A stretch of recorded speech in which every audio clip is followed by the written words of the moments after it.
Hey guys, happy Sunday. চলো আজকে তোমাদের সাথে এই ভিনটেজ পেন্ডেন্টটার কালার টিউটোরিয়াল ভিডিও ভাগ করে নেবো। এখানে একটা ইন্টারেস্টিং পার্ট আছে। দেখো, এই যে ডালটা দেখতে পাচ্ছ, এটা কিন্তু একটা অরিজিনাল গাছের ডাল, যেটা দিয়ে আমি এই পেন্ডেন্টটা তৈরি করেছি।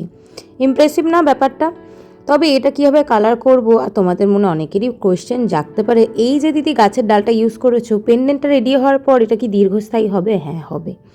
তার টিপসগুলো আজকে তোমাদের বলে দেবো। প্রথমে পেন্ডেন্টটাকে কালার ওয়াশ করে নিয়ে একটা স্যাপ গ্রিন যে কালারটা রয়েছে সেটাকে খুব হালকা করে ওয়াটার ওয়াশ দিয়ে করে নেবো, কালারটা মানে অ্যাপ্লাই করে নেবো। এরপর এর সাথে একটুখানি এই ইয়েলো শেডটা দেখতে পাচ্ছ, অ্যাপ্লাই করে নিচ্ছি। খুব হালকাভাবে করতে হবে, খুব বেশি নয়। দেখো, আমি কিন্তু মুছে মুছেই করছি। এক্ষেত্রে তোমরা 3, 4, 6 নম্বর তুলি ব্যবহার করতে পারো। এরপর এই যে ব্রাউনিশ টাইপের ইয়েলোটা রয়েছে, ইয়েলো অর্কিড এরকম টাইপ কিছু নাম আছে এটা, ওটা দিয়ে করে নিয়ে তার সাথে একদম যে ডার্ক ব্রাউন শেডটা অ্যাক্রিলিক কালারে, সেটা দিয়ে আমি পুরো ব্যাপারটাকে ব্লেন্ড করে নিচ্ছি।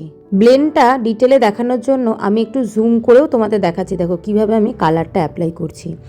ফ্রন্ট পার্টটা শুকিয়ে যাওয়ার পর কিন্তু ব্যাক পার্টটাও তোমরা কালার করে নেবে, তাতে পেন্ডেন্টটার আউটকামটা ভীষণ ভালো আসবে। আমি প্রত্যেকটা পেন্ডেন্টেরই ফ্রন্ট এবং ব্যাক ভালোভাবে কালার করে নিই। এরপরে আসি বেসটাতে।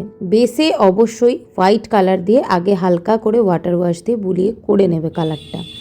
হোয়াইট কালারটা এক্ষেত্রে কিন্তু ম্যান্ডেটারি। অনেকেই যে কোনো কালার বেসে করার আগে হোয়াইট কালার করে নেয়, সব ক্ষেত্রে লাগে না, কিন্তু কিছু ক্ষেত্রে এটা যেমন একটা ভিনটেজ লুক দেবো, পুরনো কাঠের যে পাল্লা বা তার মধ্যে যখন জংলা গাছ হয় সেরকম টাইপের একটা লুক দেব, সেই কারণেই দেখো হোয়াইট কালার দেওয়ার পরে ব্রাউন ঠিক বলবো না, ওই যে ডার্ক চকলেটি যে শেডটা ওটা, আর সামনের এই ইয়েলো কালারটা দিয়ে ভেতরটা আমি হালকা হালকা করে ওয়াটার ওয়াশের মতন করে নিয়ে বাইরের পেন্ডেন্টের কালারটাও দেখো যেভাবে করছি ভেতরটাও এইভাবেই করেছি।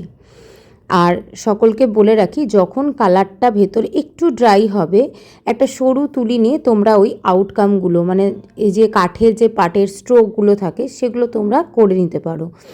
এক্ষেত্রে ফ্লাওয়ারটা আমি হোয়াইট কালার রেখেছি একটাই কারণ, এই যে উডেন বেস টাইপের ব্যাপারগুলো হয় এক্ষেত্রে সাদা কালারটা ভীষণ ভালোভাবে ফোটে। তার সাথে তোমরা রেড অবশ্যই দিতে পারো। নেক্সট পার্টে আরও দেখাবো।